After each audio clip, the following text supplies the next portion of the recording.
60 নম্বর জাতীয় সড়কে বনাঞ্চলের অনন্য দৃশ্য।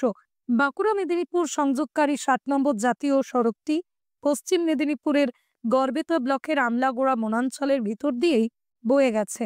দুপাশে ঘন জঙ্গল, সারি সারি উঁচু গাছ, আর মাঝখান দিয়ে সরু এক ফিতের মতো চলে যাওয়া পিচ ঢালা রাস্তা। দৃশ্যটা যেন ছবির মতো।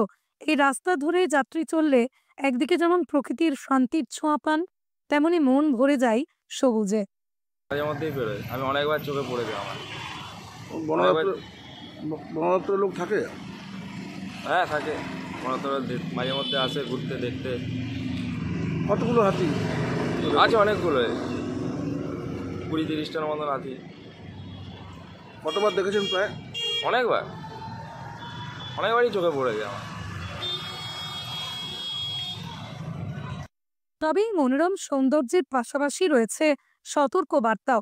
রাস্তার ধারে চোখে পড়বে বড় বড় পোস্টার, সাবধান, গাড়ি আসতে চালান, হাতি পারাপারের রাস্তা। পোস্টারের নিচে লেখা, সৌজন্যে রূপনারায়ণ বিভাগ, আমলাগোড়া বনাঞ্চল। হাতির পদচিহ্ন সত্যিই আছে? প্রথমে অনেকের মনেই প্রশ্ন জাগে, সত্যি কি এই রাস্তা দিয়ে হাতি আসে? স্থানীয়দের সঙ্গে কথা বলতেই মিলল তার সত্যতা। আশপাশের গ্রামবাসীদের দাবি, প্রায়ই রাতের বেলায় হাতি দেখা যায় বনাঞ্চলের মধ্যে। কখনো দল বেঁধে, কখনো একাকী হাতি রাস্তা পার হয়। বন দপ্তরের কর্মীরাও জানিয়েছেন, এই এলাকা মূলত হাতির পুরনো চলাচলের করিডর বা এলিফ্যান্ট করিডরের অংশ। প্রতি বছর শীতকাল ঘনিয়ে এলে ঝাড়গ্রাম ও বাঁকুড়ার দিক থেকে হাতির দল এই জঙ্গল পেরিয়ে যায়। জঙ্গল ঘেরা হলেও রাস্তায় যথেষ্ট লোক সমাগম রয়েছে। প্রতিদিনই চলে ছোট বড় যানবাহন, বাইক, ট্রাক, এমনকি বাসও। রাস্তার দুধারে রয়েছে কয়েকটি দোকানপাট, চায়ের টং, ধাবা, যা ভ্রমণ পিপাসুদের ক্লান্তি দূর করে।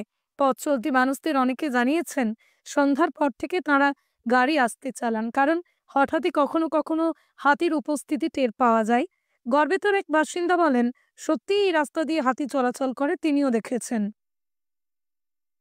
সবুজে ঘেরা শান্তির রাস্তা, তবুও প্রাকৃতিক নিয়মে সতর্কতা জরুরি। 60 নম্বর জাতীয় সড়কের সবুজে ঘেরায় অংশটি এখন অনেকের কাছে প্রিয় ড্রাইভিং স্পট।